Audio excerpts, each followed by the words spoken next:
Yo, what's up, it's Dominator. Welcome back to yet another Tip Thursday, where every Thursday and Tuesday I help you guys become an Apex legend. Watch to the very end to see today's comment shout out. Make sure you comment on this video for a chance to appear in my next. For today's Tip Thursday I have a Wraith masterclass. I'm going to be doing a masterclass for all the legends, so leave a comment on who I should do next. Without further ado, let's begin. As we all know, Wraith passive allows you to get the info that you could never otherwise notice. Some of the callouts being traps nearby, sniping in the area, and someone is watching. But we can all admit that we don't use this passive as it's meant to be used. You need to tell your teammates its callouts by pressing the prompt button that appears on your screen. It really is good info for you and your team to know. Having info that many teams will be missing out on by not running a Wraith can get you the upper hand on a fight. I know it doesn't work all the time, but when it does, you gotta be using it to your advantage. Abuse the passive. It really is underrated. Well, when it works. Swiftly moving on to a tactical. Pressing your attack button allows you to go invincible for around 3 to 4 seconds. Not only are you invincible, but you always get an increase in movement buff. Whilst within attack, you're also able to scout around as you're able to see hostiles that are near you, but with such a good attack, there is a downfall. As we all know, when fighting Wraiths, there is a massive giveaway by a blue trail that follows her wherever she goes. So you gotta be wary where you use it, and or if you're being chased. Wraith did get a nerf a little while ago where it takes you even longer to get attack to activate. This does make her really vulnerable as you're no longer able to use any of your equipment such as a weapon. So to avoid getting killed, using movements such as strafe and crouch spamming can really help you to avoid these incoming shots. If you struggle with your movement, I do have a movement guide that you could check out, and it will be in the top right hand corner of the screen and also in the description. There are a couple of ways of using an attack that I shall go over. So you can use it defensively, so to retreat from a fight, to reposition, and also to avoid traps such as caustic gas and or Watson fences.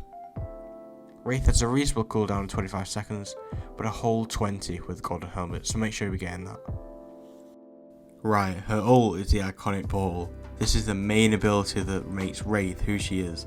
It's what puts her high on the tier list, and overall a decent legend.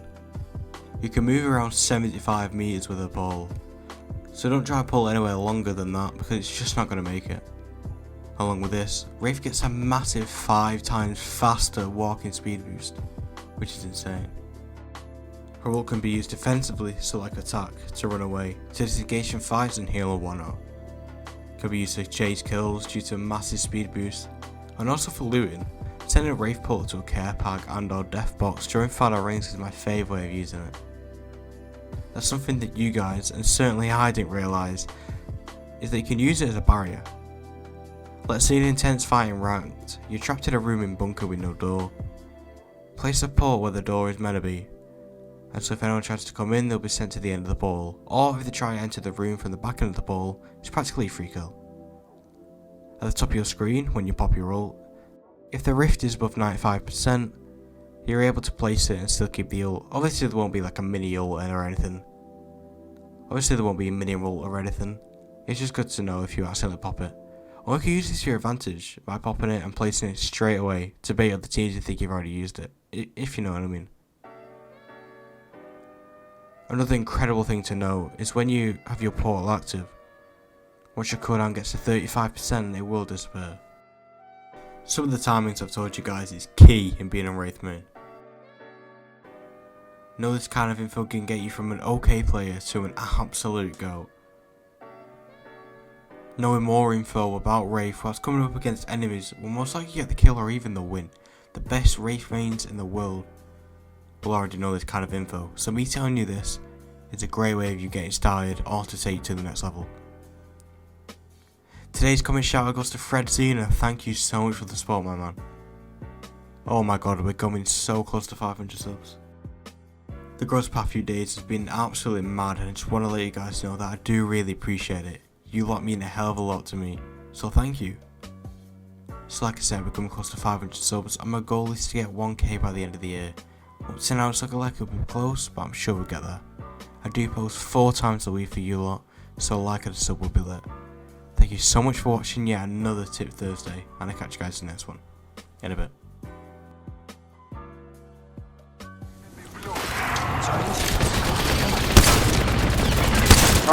One down.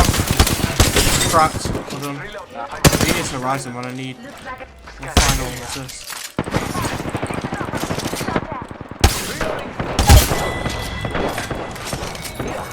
Final squad, let's go. We somehow clutched that after you dying. How did you get the red?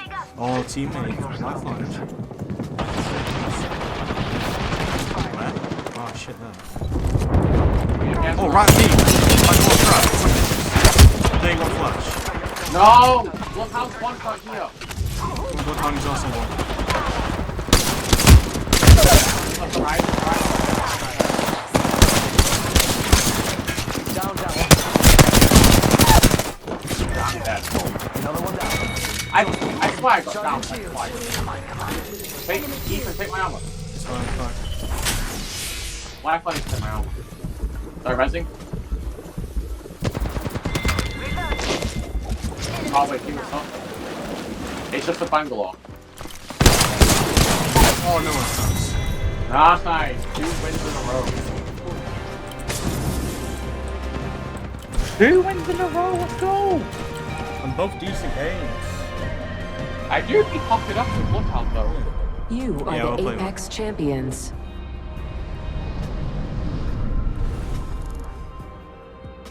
Six kills, you're at 7. Let's